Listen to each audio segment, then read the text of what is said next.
Chapter 4. Export of Capital. Typical of the old capitalism, when free competition held undivided sway, was the export of goods. Typical of the latest stage of capitalism, when monopolies rule, is the export of capital.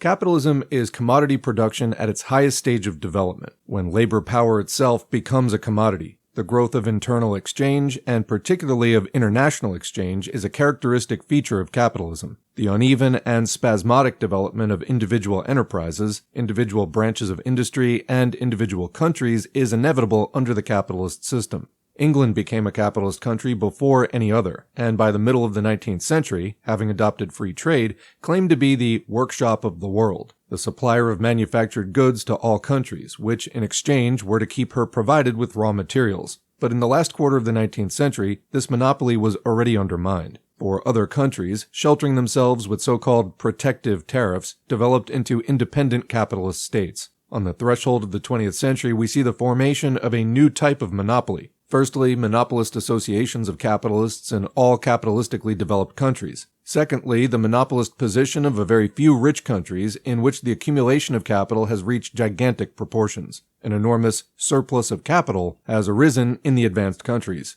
It goes without saying that if capitalism could develop agriculture, which is today everywhere lagging terribly behind industry, if it could raise the living standards of the masses, who, in spite of the amazing technical progress, are everywhere still half-starved and poverty-stricken, there could be no question of a surplus of capital. This, quote, argument is very often advanced by the petty bourgeois critics of capitalism. But if capitalism did these things, it would not be capitalism. For both uneven development and a semi-starvation level of existence of the masses are fundamental and inevitable conditions and constitute premises of this mode of production. As long as capitalism remains what it is, surplus capital will be utilized not for the purpose of raising the standard of living of the masses in a given country, for this would mean a decline in profits for the capitalists, but for the purpose of increasing profits by exporting capital abroad to the backward countries.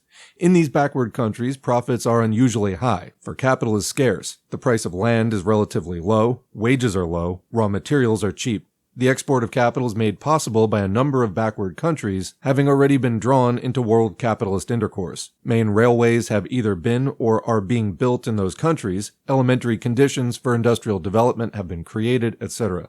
The need to export capital arises from the fact that in a few countries capitalism has become overripe. And, owing to the backward state of agriculture and the poverty of the masses, capital cannot find a field for profitable investment. Here are approximate figures showing the amount of capital invested abroad by the three principal countries.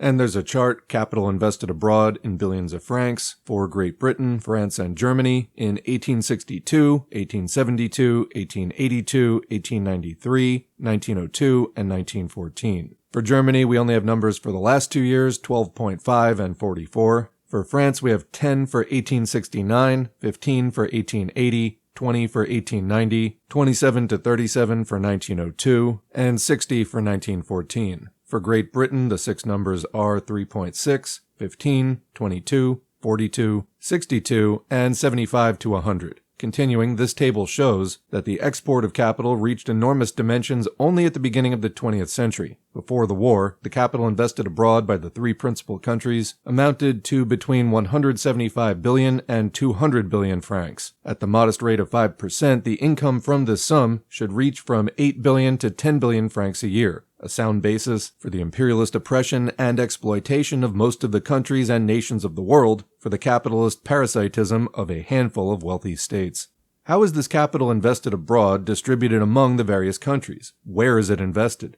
Only an approximate answer can be given to these questions, but it is one sufficient to throw light on certain general relations and connections of modern imperialism. And then there's a chart, distribution approximate, of foreign capital in different parts of the globe circa 1910. And these figures are given in billions of marks. Great Britain in Europe, 4 billion. In America, 37. In Asia, Africa, and Australia, 29. For France, in Europe, 23. In America, 4. In Asia, Africa, and Australia, 8. And for Germany, in Europe, 18. In America, 10. And in Asia, Africa, and Australia, 7. Continuing, the principal spheres of investment of British capital are the British colonies, which are very large also in America, for example Canada, not to mention Asia, etc. In this case, enormous exports of capital are bound up most closely with vast colonies, of the importance of which for imperialism I shall speak later. In the case of France, the situation is different. French capital exports are invested mainly in Europe, primarily in Russia, at least 10 billion francs. This is mainly loan capital, government loans, and not capital invested in industrial undertakings. Unlike British colonial imperialism, French imperialism might be termed usury imperialism. In the case of Germany, we have a third type. Colonies are inconsiderable, and German capital invested abroad is divided most evenly between Europe and America.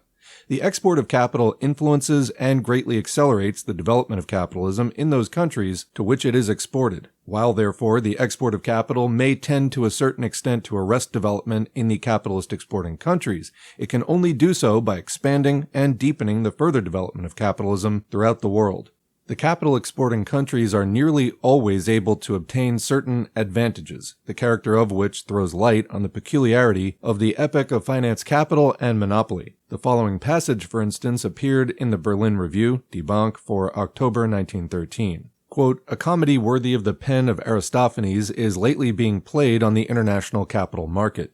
Numerous foreign countries, from Spain to the Balkan states, from Russia to Argentina, Brazil, and China, are openly or secretly coming into the big money market with demands, sometimes very persistent, for loans. The money markets are not very bright at the moment, and the political outlook is not promising. But not a single money market dares to refuse a loan for fear that its neighbor may forestall it, consent to grant a loan, and so secure some reciprocal service. In these international transactions, the creditor nearly always manages to secure some extra benefit, a favorable clause in a commercial treaty, a coating station, a contract to construct a harbor, a fat concession, or an order for guns." Unquote.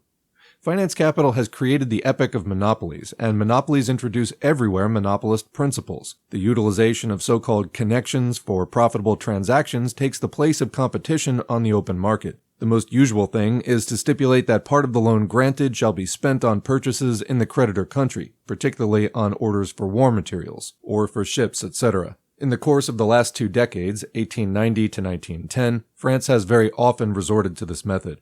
The export of capital thus becomes a means of encouraging the export of commodities. In this connection, transactions between particularly big firms assume a form which, as Schilder mildly puts it, quote, "borders on corruption," unquote.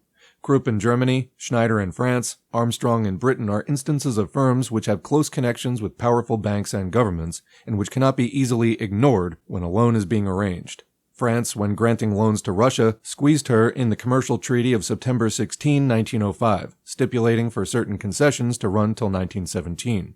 She did the same in the Commercial Treaty with Japan of August 19, 1911. The tariff war between Austria and Serbia, which lasted with a 7-month interval from 1906 to 1911, was partly caused by Austria and France competing to supply Serbia with war materials. In January 1912, Paul Deschanel stated in the Chamber of Deputies that from 1908 to 1911, French firms had supplied war materials to Serbia to the value of 45 million francs.